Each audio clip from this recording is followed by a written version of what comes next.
श्री गणेशाय नमः। गणेश चतुर्थी व्रत कथा। एक बार महादेव जी पार्वती सहित नर्मदा के तट पर गए। वहां एक सुंदर स्थान पर पार्वती जी ने महादेव जी के साथ चौपट खेलने की इच्छा व्यक्त की। तब शिव जी ने कहा, हमारी हार जीत का साक्षी कौन होगा?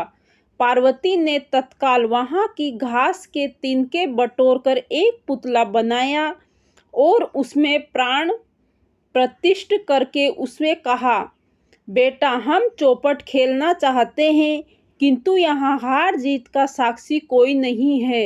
अतः खेल के अंत में तुम हमारी हार जीत के साक्षी होकर बताना कि हम में से कौन जीता है और कौन हारा है। खेल आरंभ हुआ। देव योग से तीनों बार पार्वती जी ही जीती।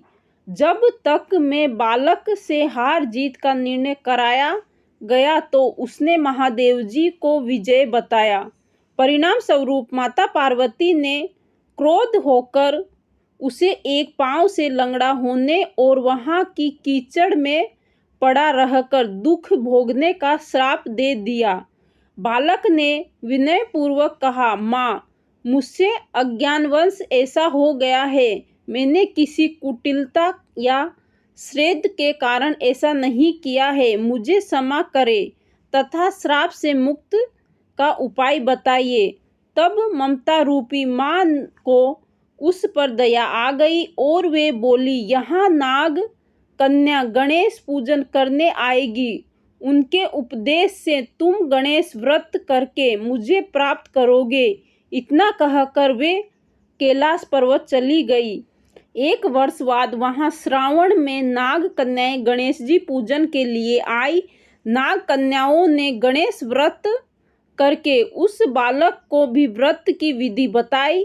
तत्पश्चात बालक ने 12 दिन तक गणेश जी का व्रत किया। तब गणेश जी ने उसे दर्शन देकर कहा, मैं तुम्हारे व्रत से प्रसन्न हुआ हूँ, मनोवांछित वर मांगो। बालक बोला, भगवान, मेरे पाँव में इतनी शक्ति दे दो कि मैं कैलाश पर्वत पर अपने माता पिता के पास पहुंच सकूं और वे मुझ पर प्रसन्न हो जाए। गणेश जी तथास्तु कहकर अर्थधान हो गए। बालक भगवान शिव के चरणों में पहुंच गए। शिव जी ने उससे कहा तक पहुंचने के साधन के बारे में पूछा। तब बालक ने सारी कथा शिव जी को सुना दी। उधर उसी दिन से अप्रसन्न होकर पार्वती जी से भी विमुख हो गई थी।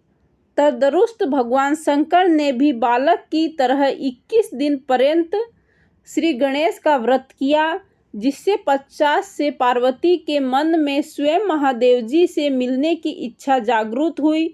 वे शीघ्र ही कैलाश पर्वत पर आ पहुंची। वहां पहुंचकर पार्वती जी ने शिव जी से पूछा, भगवान, आपने ऐसा कौन सा उपाय किया कि जिससे फलस्वरूप मैं आपके पास भागी भागी आ गई हूँ? शिव जी ने गणेश जी व्रत का इतिहास उनसे कह दिया। तब पार्वती जी ने अपने पुत्र कार्तिकेय से मिलने की इच्छा से 21 दिन पर्यंत 21 से 21 की संख्या में ध्रुवा, पुष्प और लड्डुओं से गणेश जी का पूजन किया। 21वें दिन कार्तिकेय स्वयं ही पार्वती जी से आ मिले। उन्होंने भी माँ के मुख से इस व्रत का महत्व सुनकर व्रत किया।